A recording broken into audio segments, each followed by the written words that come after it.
គេមានរូបមន្ត a បូក 3 លេខជាការ៉េស្មើជាមួយនឹង a ការ៉េបូកឲ្យ2ដង ab បូកជាមួយនឹង b ការ៉េអញ្ចឹងគេឲ្យយើងពលិកទាំង30នាក់តើត្រូវធ្វើបែបម៉េចជំរាបសួរក៏ដូចជាសួស្តីទៅកាន់បងប្អូនសិស្សទាំងអស់គ្នាអញ្ចឹងអានេះយើងលើកនៅលំហាត់មួយដែលតទៅជាមួយនឹងការពលិកទាំង30អញ្ចឹងលំហាត់នេះគឺយើងជួបតាំងពីថ្នាក់ទី8មកម៉េះគាត់ថាពេលដែលយើងឡើងថ្នាក់ទី10គឺគេរំលឹកយើងបន្ថែមទៀតអញ្ចឹងណាអញ្ចឹងលំហាត់នេះយើងអាចពលិកវាបានតាមរូបមន្តដែលគ្រូដាក់ឲ្យនេះអញ្ចឹងដើម្បីយើងងាយស្រួលនៅក្នុងការកណនាតើតើយើងចាំរូបមន្តនឹងជាមុនសិនធ្វើមិនទំទាញរូបមន្តនឹងឲ្យចាំអញ្ចឹងរូបមន្តនេះគឺពេញនិយមប្រើណាទោះបីយើងឡើងដល់ណាក៏នៅតែប្រើរូបមន្តនឹងដែរឥឡូវយើងមើលទៅលំហាត់របស់យើងពេលយើងចង់ផលិតកន្សំហ្នឹងគឺយើងត្រូវដឹងសិនថាមួយណាយើងចាត់ទុកជាតួ A មួយណាយើងចាត់ទុកជាតួ B អញ្ចឹងអាប៉ុណ្នេះយើងចាត់ទុកវាជាតួ A ប៉ុណ្នេះយើងចាត់ទុកវាជាតួ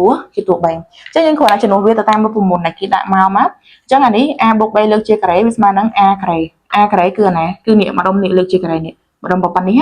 គឺ4នៅលើ 5x លើកជាការ៉េកុំភ្លេចដាក់វងកញ្ចក់ណាព្រោះអីវាមាន2តួមាន4លើ5ផងមាន x ផងអញ្ចឹងត្រូវលើកជាការ៉េត្រូវដាក់វងកញ្ចក់តមកបូកឲ្យអានេះសញ្ញាបូករបស់គេណា2នេះគឺ2របស់រូបមន្តគុណជាមួយនឹង a យើងនេះគឺយើងស្គាល់ហើយមិញ4នៅលើ5x b ម៉ែន y លើ2បូកជាមួយនឹង b ការ៉េ b របស់យើងគឺ y លើ2នេះណាអញ្ចឹងដាក់វងកញ្ចក់ដូចគ្នានេះគឺ y លើ2ដូចជាការ៉េពួកអីការ៉េហ្នឹងត្រូវតែឲ្យភាពបែងផងត្រូវតែឲ្យភាពយកផងត្រូវតែឲ្យ x ទៀតអញ្ចឹងបើសិនជាអត់ដាក់វងកញ្ចក់ឲ្យគេទេប្រកាសជាការ៉េហ្នឹងបានតែ x មួយទេអញ្ចឹងខុសរបស់គេណាតោះឥឡូវយើងកណនាបន្តទៀតអញ្ចឹងយើងចាប់បានតម្លាក់ណាអានេះការ៉េតម្លាក់ឲ្យ4ការ៉េតម្លាក់4បានទៅជា4ការ៉េការ៉េតម្លាក់ឲ្យ5ភាគ3នេះអញ្ចឹងបាន5ការ៉េគុណជាមួយនឹង x ការ៉េណាបូកឲ្យអានេះយើងអាចគុណមកយើងយកមេគុណនេះគុណនឹងភាគយកគុណនឹងភាគយកអញ្ចឹងគុណទៅបានប៉ុន្មាន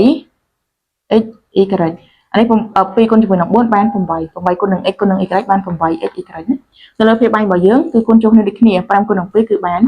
10បូកឲ្យអានេះតម្លាក់ y ការ៉េតម្លាក់ការ៉េ y ការ៉េមកគឺបាន y ការ៉េតម្លាក់ការ៉េឲ្យ2មកគឺបាន2ការ៉េអញ្ចឹងបន្ទាប់ពីយើងបានប៉ុណ្ណឹងហើយយើងនេះមើលនេះ4ការ៉េបានន័យថា4គុណ4ណាអញ្ចឹងគឺ